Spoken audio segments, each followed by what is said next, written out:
Welcome to the Stories Told podcast. This is episode 126, The Ties That Haunt. This is the Stories Told podcast. Two authors talking about stories in movies, TV, and of course, books. I'm Michael Grayford. I write action-adventure stories in fantasy and sci-fi worlds, sometimes for younger readers and sometimes for adults. And I try to always inject at least a little bit of humor. And I am author E.W. Barnes, and I write action-adventure, time travel novels, and space opera science fiction.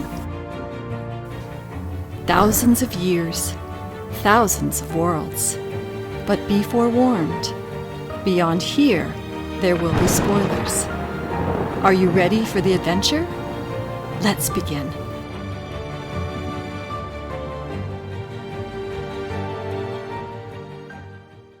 Welcome back to the Stories Told podcast. I'm author E.W. Barnes, and with me is author Michael Grayford. And today we're talking about the story told in the movie Haunted Mansion, and this is the 2003 version of The Haunted Mansion. How you doing today, Mike? Oh, I'm doing good. How are you? I'm doing well, thank you. And what's new in your writing world? New in writing world, still crawling along, sliming along like a snail, maybe you say. On Zara 3, still in the outlining phase, still coming up with ideas. I think I mentioned this before, trying to do 2 books at the same time, not just outlining 3, but also at least trying to have a broad outline of 4, because 3 will kind of fold into 4. And I think 4 is going to be end of this series. So yeah, I'm just trying to flesh out what's going on with those 2. All right. Well, and I am also being quite snail-like in my processing of the story. Just a lot of life stuff that needs to be dealt with, and it's amazing how much it chews up my time and my bandwidth. Yeah. I feel like I need a vacation. But speaking of vacation, which so much of our entertainment can serve as a wonderful escape from reality, have you encountered any great books, movies, or TV lately? Let's see. What have I seen recently or read recently? I watched the Apple TV show Time Bandits. Oh, okay. I guess is based off of the movie. I'm assuming there's an old movie back in the day, I think in the 80s, called Time Bandits, which I never saw, so I can't compare it to that. You know what? I never saw it either. Maybe we should put it on our calendar. Yeah, maybe we throw that on there. But the show is interesting. It's kind of cute. It's not like super amazing to me. But it was certainly entertaining. It's the first season, so yeah, I'll see where it goes. It starts off with this boy in this house he's really into history, and then his walls open up and these bandits come through this time portal, and then of course he gets sucked into history, so he knows a lot about the places that they go. It's kind of like their historian.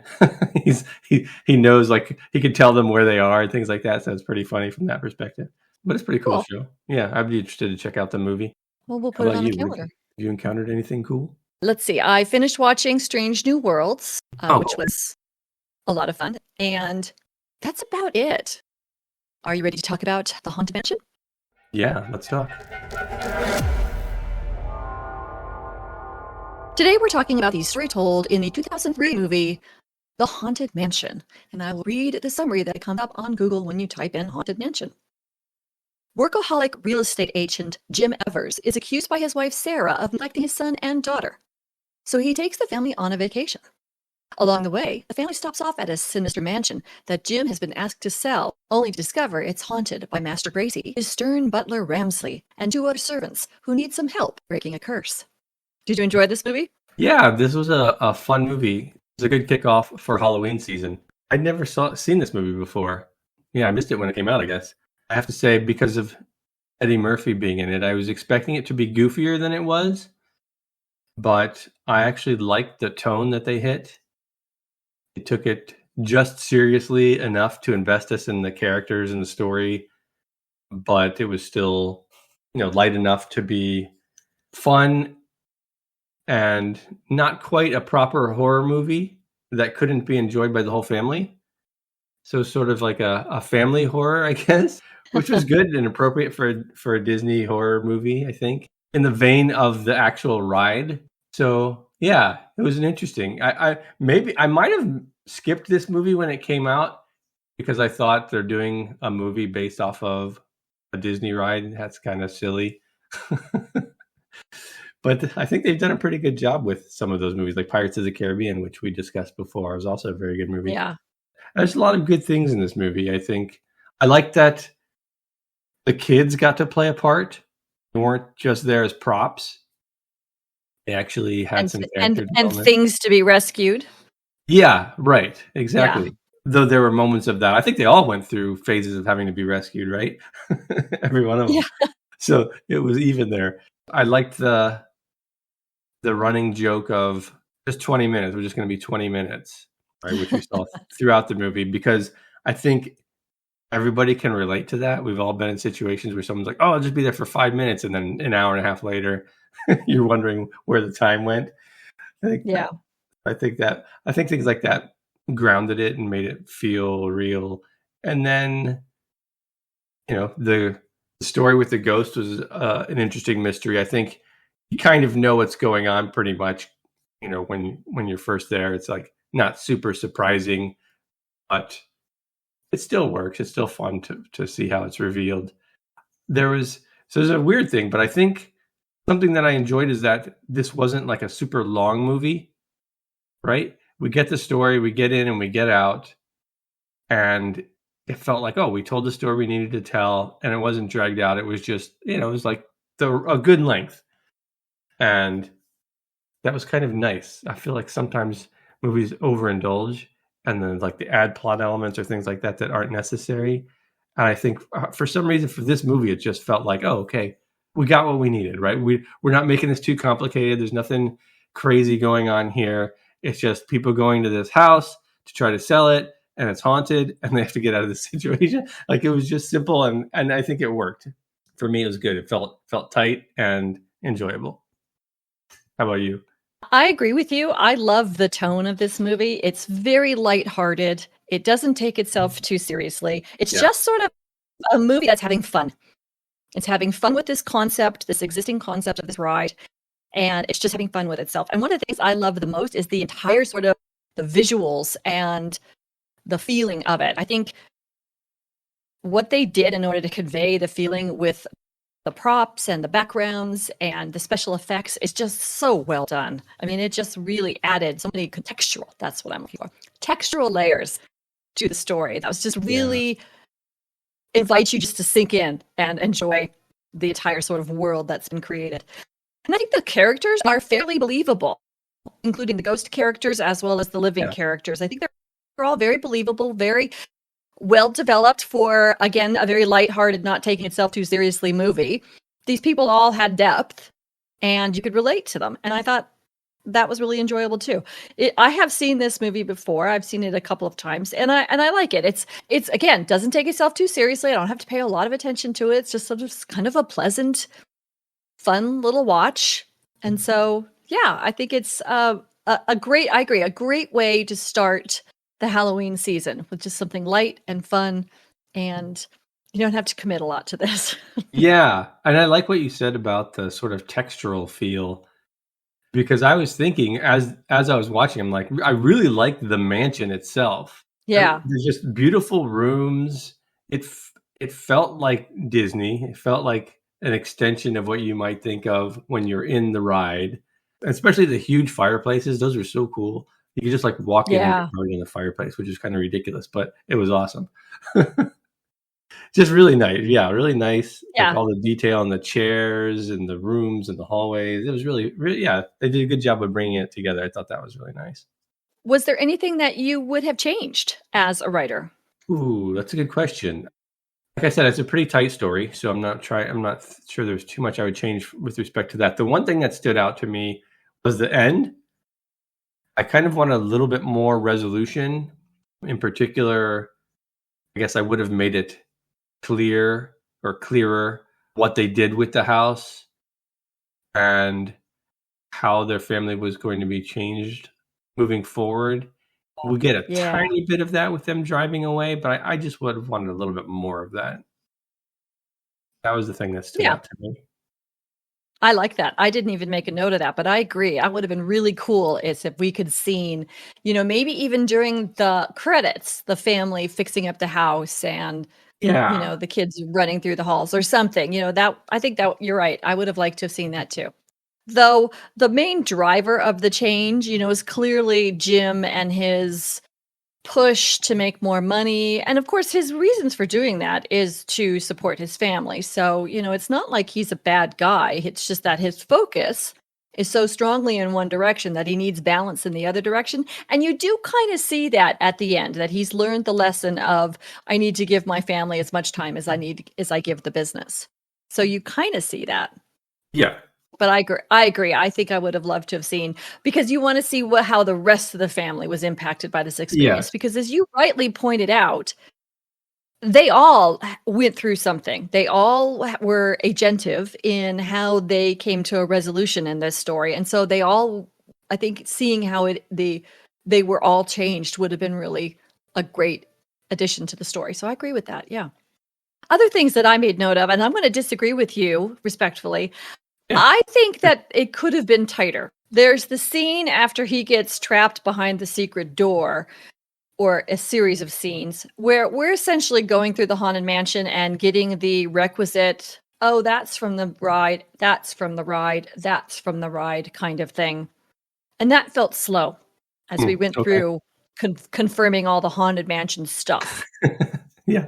I think that could have been tightened up quite a bit. And I think that could have been weaved into the story a little bit more unobtrusively, making it more organic. Yeah, more naturally, more organically. Yeah, I agree. Rather than just walking down the hall and seeing the pictures change like you do when you're on the ride. So I Right. think I would have liked that to have been a little better.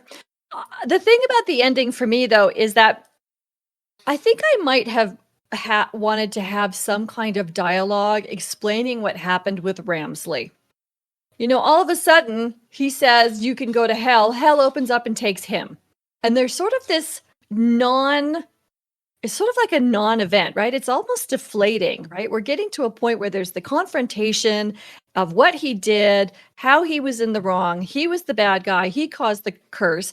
Either Master Gracie somehow caused Ramsley to go to hell, or Ghost Ball Elizabeth caused Ramsley to go to hell. Like maybe, a hell opened up and then she chased him in because he killed her.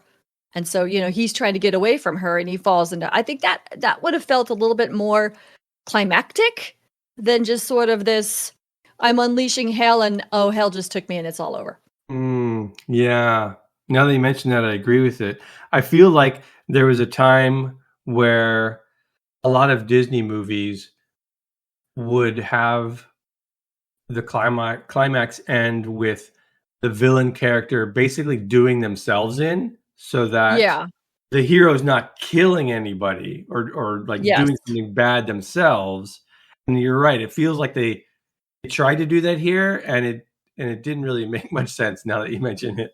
I think maybe if she had just sort of floated towards him, the ghost ball, and he ran because of his own guilt and his own fear of his own guilt, that I think would have made so much more sense. And then you don't have her killing him.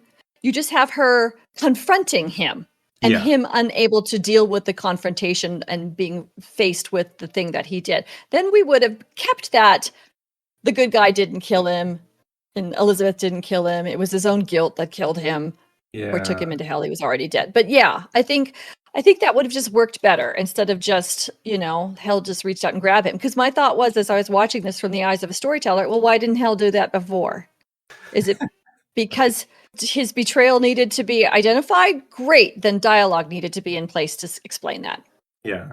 That's all. I mean, just some little tweaks to help make it flow a little better.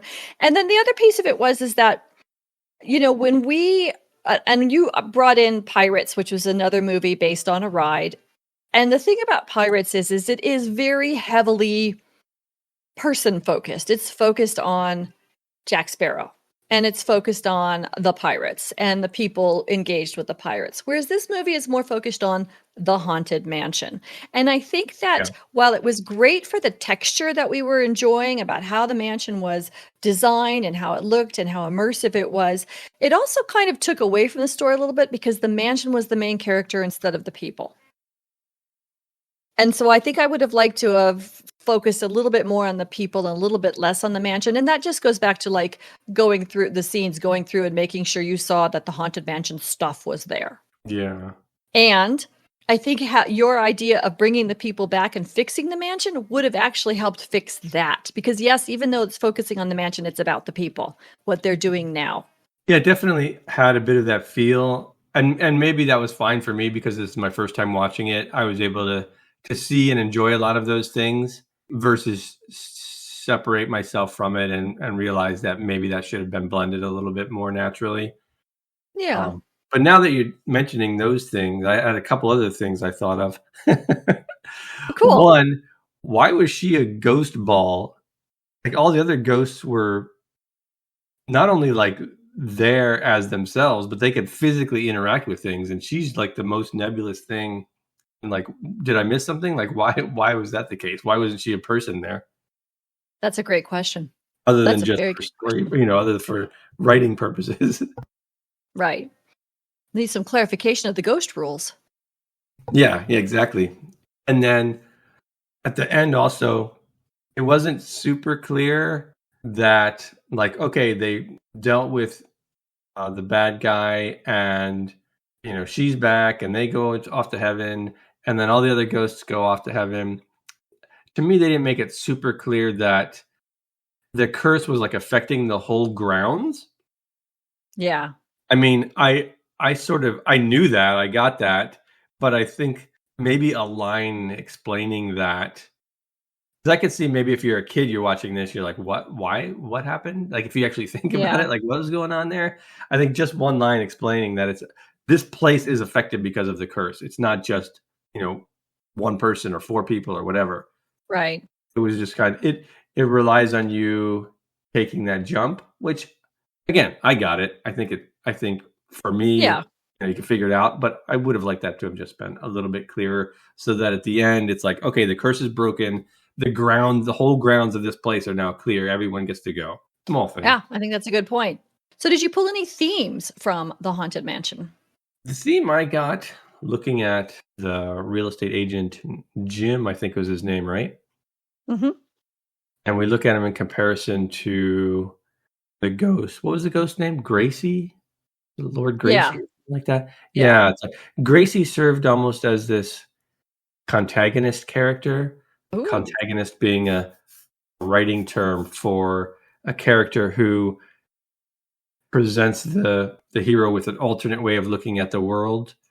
Actually, no, I take that back. He's more of the mentor character, I guess. He's kind of pointing him toward the right way, right? Because Gracie's like, I gave up all this potentially for love, right? I have all this wealth, all this legacy, this mansion. I'll give it all up to this person that I love.